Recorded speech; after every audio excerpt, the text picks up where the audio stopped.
arrived in India, we were greeted at the airport by our guides, Gigi and Archana Ji. Sunday afternoon, we went and visited the India Gate, and after that, we visited the Indian Parliament and saw the President's house. That Sunday night, we went back to the hotel, and turns out there was a music festival going on. It was really cool to see and experience, and it was a great start to my trip.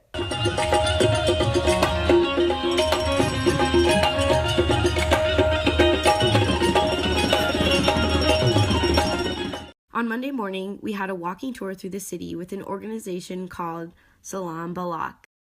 It was really interesting to see the city and having to walk through the streets and hearing all the horns and everything that was going on around us. The first week, my group met with Shakti Vahini, an organization that is working to help end human trafficking. It was really interesting because we actually went to visit GB Road, which is the red light district in New Delhi.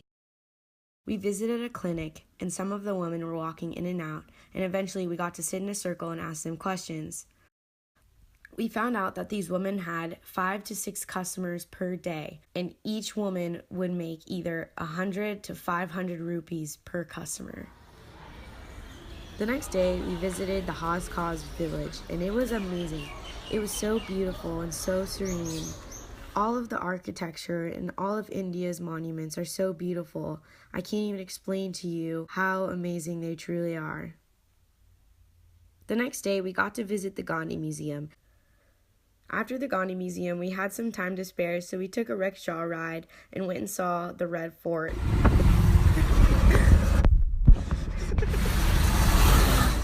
That same day, we packed our bags and headed to the train station. We had to take a 10-hour train ride to a town called Bahraich. When we arrived in Bahraich, we met with the district magistrate at a cross-border human trafficking conference. The next morning, we drove 3 hours into the jungle and visited a village with a child parliament. An organization called DHAT started this child parliament and was there to educate children on trafficking, what to look for, and how to prevent it.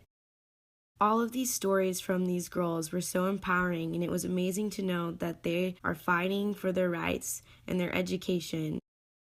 We got to visit the border of Nepal, which is an area of transit for trafficking women and children. During our Bahraich excursion, we actually stayed at the Global School of Learning, which was founded by our guides and Azim. It was so amazing to know that they were so passionate to build a school to help educate these young boys and girls to give them a better future.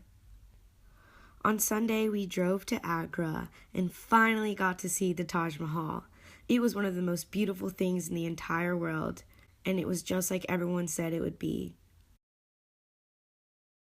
After the Taj Mahal, we went and visited a cafe called Shiraz, which was run by acid attack victims. It was such a beautiful place, and their slogan was, "My beauty is my smile." After the visit to this cafe, we were back to New Delhi.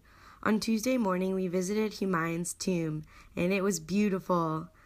We all were just in awe at the beauty and the wonders that India has to offer. After the tomb, we went ahead and visited the U.S. Embassy, which was a really cool experience. On Tuesday, my group visited BBA in Mukti Ashram. BBA is an organization that advocates to end child labor. There were 51 boys who were staying at this one facility, and we were able to interact with them and play with them and teach them English. We taught them how to say numbers in English, we taught them shapes, and we even taught them world geography. It was amazing how smart and how engaged all of these boys were. Later on, we found out that these boys were labor trafficked into factories. It was so sad hearing their stories. Some of these boys were taken from their village and sold. They were forced to work for 22 hours straight, and some of them were beaten with hammers if they weren't going fast enough or fell asleep. It was so sad to hear that this actually goes on in the world, and I couldn't believe that these boys had been through something like that because they were just so happy and had the biggest smiles on their faces.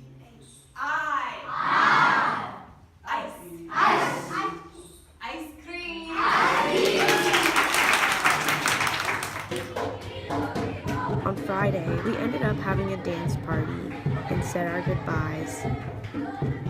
All I can hope for is that those boys go back to their villages and have a better life and never have to suffer again like they did before.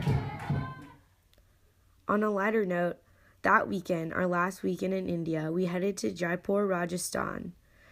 We visited a bazaar the last night, and it was so much fun. There was food, free henna. They had different acts like a fire breather, a tightrope walker, and a magician. I'd never been to anything like that before, but I'm really happy I got to experience that.